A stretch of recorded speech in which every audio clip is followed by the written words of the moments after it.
Hello दोस्तों, आप सभी का स्वागत है नए वीडियो में। मैं हूं तुम्हारा राम देख रहे हैं बॉटलर। दोस्तों, आज की वीडियो शुरू करने से पहले राष्ट्रगान प्ले होने वाला है, तो मेरा आपसे विनम्र निवेदन है कि अगर आप बैठे हैं तो कृपया कर खड़े हो जाएं।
दोस्तों, अगर आप ऐसा सोचते हैं कि हमारा देश भारत अंग्रेजों का गुलाम रहा था, सिर्फ और सिर्फ अंग्रेजों का गुलाम रहा था, अगर ये आपके दिमाग में ये बात है तो ये आप गलत सोच रहे हैं। आप ये गलत जानकारी है आपके पास। दोस्तों, हमारा देश भारत अंग्रेजों के आने से पहले भी गुलाम था और आज भी बाहरी ताकतों का गुलाम है। आज गुलाम कैसे, आपके दिमाग में ये बात आ रही होगी कि आज तो हम इंडिपेंडेंस डे सेलिब्रेट करें, आज ही इंडिपेंडेंस डे है और हम रिपब्लिक डे भी सेलिब्रेट करते हैं, सारी चीज़ें एंजॉय करते हैं, फ्रीडम एंजॉय करते हैं, हर तरह के freedom to speech, freedom to right, freedom expression, सारी तरीके ह्यूमन राइट्स एंजॉय करते हैं। तो आज हमारा देश गुलाम कैसे है? आज की वीडियो में यही आपको बताऊंगा कि आज भी हम कैसे गुलाम हैं और हमारा देश गुलाम कब बना था।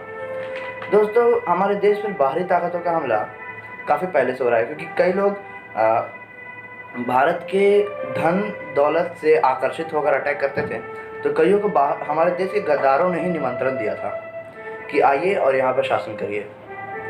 दोस्तों, सबसे पहला अटैक किया था महमूद ऑफ गजनी या महमूद गजनी ने।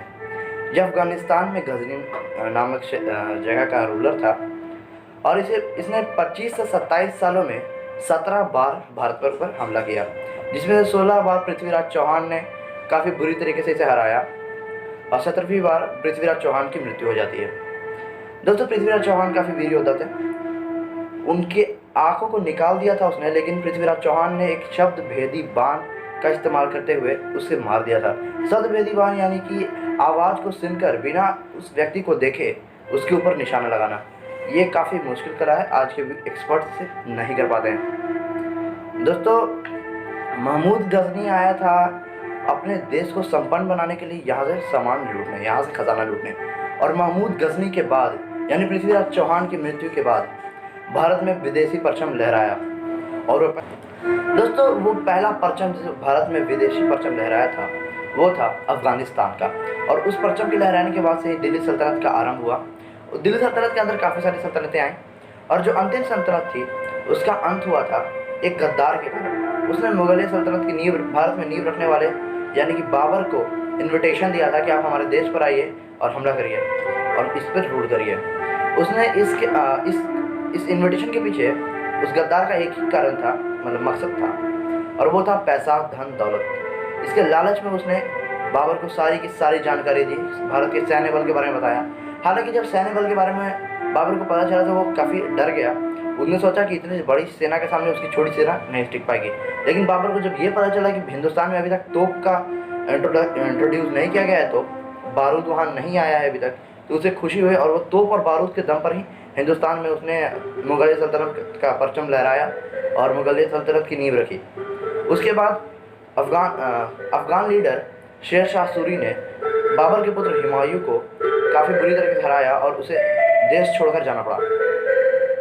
हुमायूं जब देश छोड़कर भागा तो उसकी बेगमात और महल की सारी औरतें हिंदुस्तान में ही रह गई थी। शेर शाह सूरी एक काफ़ी नेकदिल इंसान था। उसने उसकी सारी बेगमात और महल की सारी औरतों को उसके पास सही सलामत पहुंचा दिया टोडरमल नामक अपने सूबेदार के हाथों। उसके बाद अकबर द ग्रेट या जलालुद्दीन मोहम्मद अकबर, उसने भारत में दोबारा से मुगलिया सल्तनत का नींव रखी। उसने महज 13 साल की उम्र में राजगद्दी संभाल ली थी। वैसे देखा जाए तो 14 साल की उम्र से उसने खुद रूल करना शुरू किया था पहले 1 साल उसने खान बाबा या बैरम खान के के मुताबिक रूल किया। यानी कि बस थप्पा लगाने का काम अकबर का था, बाकी का सारा डिसीजन बैरम खान लेता था, बस उसमें अमल करने का डिसीजन अकबर देता था। अकबर काफ़ी इफ़िशिएंट और काफ़ी स्किल्ड रूलर था, और उसका कहना था कि उसके सीने में दिल नहीं है। वो बिल्कुल निर्दय था, जिस भी देश के ऊपर, जिस भी प्रांत के ऊपर हमला करता था, उसके मतलब आम नागरिकों तक को चुन कर मारने का उसका शौक था। वो काफ़ी निर्दयी था, और उसने एक लड़ाई लड़ी थी बस एक विवाह करने के लिए। जी हाँ दोस्तों, एक शादी करने के लिए उसने एक लड़ाई लड़ी थी, जो कि जोधा बाई, आपने नाम सुना होगा जोधा बाई का। इसके राज्य पर अकबर इसलिए हमला कर रहा था क्योंकि जोधाबाई उस समय की काफ़ी सुंदर स्त्री थी। और जलाल को जब इसके बारे में पता चला कि जोधाबाई काफ़ी सुंदर है, तो उससे उसकी निगाह करने की उसकी इच्छा हुई। तो उसने कई बार पत्र भेजे, लेकिन जोधाबाई ने नकार दिया। तो अकबर ने अपनी बड़ी सेना लेकर जोधाबाई के साम्राज्य के ऊपर हमला करना शुरू कर दिया। जोधाबाई के साम्राज्य पर जब हमले हुए तो उसके पिता ने उसका डट कर सामना किया, मगर जोधाबाई ने अपना बलिदान दे दिया, ये सोचते हुए कि अपनी प्रजा की रक्षा करने के लिए, कि उन्हें अपनी प्रजा के प्रति उनका कुछ कर्तव्य है और उन्हें अपनी प्रजा की रक्षा करनी चाहिए। इस बात को ध्यान रखते हुए उन्होंने अपना बलिदान दे दिया, यानी कि जलाल से विवाह करने के लिए तैयार हुए। मगर उन्होंने काफ़ी शर्तें रखी। उनमें से कुछ शर्तें थी, जैसे कि अकबर के महल में उनके लिए श्री कृष्ण का मंदिर बनवाया जाए, और भी जब तक उनकी इच्छा ना हो तब तक अकबर उन्हें छू नहीं सकते। अकबर का टाइटल भी जलाल को काफ़ी बाद में मिला था, जब उसने जजिया वगैरह सारे टैक्स हटा दिए थे और हिंदू को और मुस्लिम को बराबर मान्यता दी अपने दरबार में। अपने सभी ओहदों पर हिंदू और मुस्लिम को बराबर तरीके से रखा, कि मज़हब के नाम पे कोई भी डिस्ट्रीब्यूशन नहीं रखा। तब अकबर को अकबर का टाइटल दिया गया था। अकबर का मतलब होता है अल्लाह की परछाई या खुदा की परछाई। दोस्तों, अकबर के बाद मुगल डायनेस्टी काफ़ी स्ट्रांग हो गई, और धीरे धीरे औरंगजेब की मृत्यु के बाद मुगल डायनेस्टी काफ़ी वीक हो गई। उसके बाद कोई भी इतना इफिशिएंट रूलर नहीं था जो मुगल डायनेस्टी को रूल कर सके, इतने बड़े साम्राज्य को संभाल सके। इस कारण जितने भी प्रांत थे वो सारे आज़ाद हो गए, और अंग्रेज़ों को भी एक अच्छा मौका मिला वहाँ पर। उन्होंने भी अपना मोनोपोली स्टैब्लिश किया, धीरे धीरे फिर देश के ऊपर कब्जा किया। दोस्तों, अंग्रेज़ों को इन्विटेशन अकबर ने ही दिया था, लेकिन ट्रेड करने का, और अंग्रेज़ों ने ट्रेड के लिए ट्रेड के लिए आए थे वो इंडिया। अकबर से परमिशन मांगी कि हम आपके साथ ट्रेड करना चाह रहे हैं। अकबर ने सबको परमिशन ग्रांट की, और इससे हिंदुस्तान को काफ़ी मुनाफा हुआ। लेकिन औरंगज़ेब के वक्त एक बार अंग्रेज़ों के अंदर लालच जागा, और उन्होंने कहा कि हम आपको पैसे नहीं देंगे, हम आपके कोई भी टैक्स को नहीं भरेंगे, हम बस मोनोपोली चाहते हैं आपके ट्रेड के ऊपर। तो अकबर ने औरंगजेब ने काफ़ी सारे अंग्रेज़ों को पकड़कर एक बंकर में डाल दिया, जो कि उसके महल के बेसमेंट के पास था। वहाँ पर से एक ड्रेन भी गुजरती थी, यानी कि नाली गुजर रही थी, जिससे के कारण काफ़ी मच्छर भी वहाँ पर थे, और उस मच्छरों के काटने से काफ़ी लोग मरे गए। तो अंग्रेज़ों के अकल ठिकाने आ गए, और वो मान गए कि ऐसा नहीं करना चाहिए था हमें, और अकबर से उन्होंने माफ़ी मांगी। औरंगजेब से उन्होंने माफ़ी मांगी, और औरंगजेब ने उन्हें माफ़ कर दिया।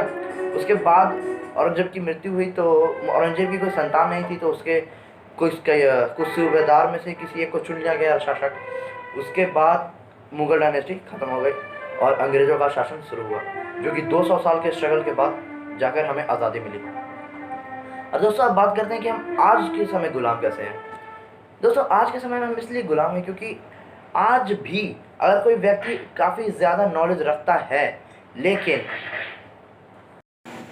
दोस्तों आगे बढ़ने से पहले मैं आपसे बस एक सवाल पूछना चाहता हूँ। इस सवाल का पूछने का मेरा मकसद ये नहीं कि मैं ये कहना चाहता हूँ कि आपके अंदर देशभक्ति की भावना नहीं है या पेट्रियटिज्म नहीं है, लेकिन दोस्तों, क्या देशभक्ति की भावना बस चंद दिनों के लिए होती है, कुछ ओकेजन्स पर ही आती है? क्या आपके अंदर कुछ ओकेजन्स के अंदर ही देशभक्ति की भावना आती है? क्योंकि मैंने खुद देखा है, आपने भी देखा होगा कि 15 अगस्त को लोग और 26 जनवरी को लोग कितने उत्साह और उल्लास के साथ तिरंगा लेते हैं, अपने घरों में लहराते हैं, अपने गाड़ियों में लगाते हैं। मगर अगले ही दिन 16 अगस्त को या 27 जनवरी को आप सड़कों पर निकलिए, आपको जगह जगह तिरंगा गिरा हुआ दिखेगा। गटर्स, यहाँ जी हाँ, नालियों में भी मैंने देखा है तिरंगा। यहाँ तक कि मैंने कितनी बार देखा है कि तिरंगा गिरा हुआ है, एक व्यक्ति वहाँ पे पान खा रहा है और उस तिरंगे के ऊपर थूक दिया। तो क्या ये मतलब हमारे अंदर देश की भक्ति की जो भावना है वो बस चंद दिनों के लिए आती है, चंद पलों के लिए आती है? कई लोगों ने तो 15 अगस्त को अपना सेलिब्रेशन का तरीका बना लिया है कि आज 15 अगस्त, आज हम पार्टी करेंगे, सेलिब्रेट करेंगे, आज हमें आज़ादी मिली थी। लेकिन अगले दिन उस आज़ादी किसने दिलाई है, किस लिए दिलाई आज़ादी? क्या इसीलिए कि हम तिरंगे का अपमान कर सकें? दोस्तों, इस तिरंगे को लहराने के लिए कितनों ने अपनी जान दी है, खून से सींचा है अपनी इस देश की धरती को। तो क्या इस तरह से आप कर रहे हैं तो क्या ये सही है? आप कमेंट बॉक्स में बताइए क्या ये सही है। चलिए दोस्तों आगे बढ़ते हैं। तो दोस्तों अब हम ये बात करते हैं कि हम आज गुलाम किस तरह से हैं। दोस्तों आज हम फिजिकली गुलाम नहीं है, लेकिन मेंटली गुलाम जरूर है। मैं हूँ या आप हो, हम में से कोई भी पूरी तरीके से इंडियन कल्चर को फॉलो नहीं करता है, ना ही मैं ना आप। हम सभी वेस्टर्न कल्चर को फॉलो करते हैं, ज़्यादा से ज़्यादा हम लोग जितना हो सके वेस्टर्न कल्चर को फॉलो करते हैं, वेस्टर्न कल्चर को अपने जीवन में उतारने की कोशिश करते हैं। और दोस्तों अगर किसी व्यक्ति के पास मेरिट है लेकिन वो वेस्टर्न कल्चर को फॉलो नहीं कर सकता है, या फिर अगर वो इंग्लिश अच्छी तरीके से नहीं बोल पाता है, तो उसे जॉब नहीं दी जाती। जॉब उसे दी जाती है जिसके पास मेरिट कम हो लेकिन वो इंग्लिश बोल सकता है।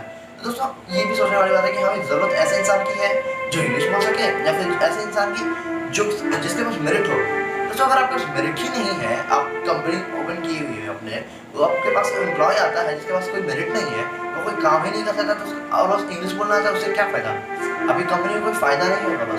बस वो आपकी ज़्यादा से ज़्यादा हो सकता है वेस्टर्न कल्चर में आपकी छवि बना सकता है कि आपके पास जितने एम्प्लॉयज़ हैं सब इंग्लिश बोलना जानते हैं। इससे ज़्यादा फ़ायदा आपके पास कुछ नहीं होने वाला। और दोस्तों अगर आप एग्जाम्पल लें जापान का, तो जापान में आज भी इंग्लिश नहीं बोली जाती। और भी काफ़ी सारी डेवलप्ड कंट्री है जहाँ टेक्निकली डेवलप्ड कंट्री, और इंडिया से कई कंट्री जो आगे हैं जहाँ पे इंग्लिश नहीं बोली जाती, वहाँ के लोकल लैंग्वेज ही बोले जाते हैं। फ्रांस में फ्रेंच बोला जाता है, वहाँ इंग्लिश नहीं यूज़ होती। इंग्लिश वहाँ काफ़ी कम परसेंट में लोग ही यूज़ करते हैं। तो दोस्तों ये सोचने वाली बात है कि हम हिंदी यूज़ क्यों नहीं कर सकते हैं, हमें हिंदी बोलने में क्यों शर्म आनी चाहिए। आजकल हम सभी को देखते हैं कि सभी ज़्यादा से ज़्यादा प्रेफर करते हैं कि इंग्लिश मीडियम स्कूल में पढ़ा जाए, इंग्लिश बोलना सीखा जाए।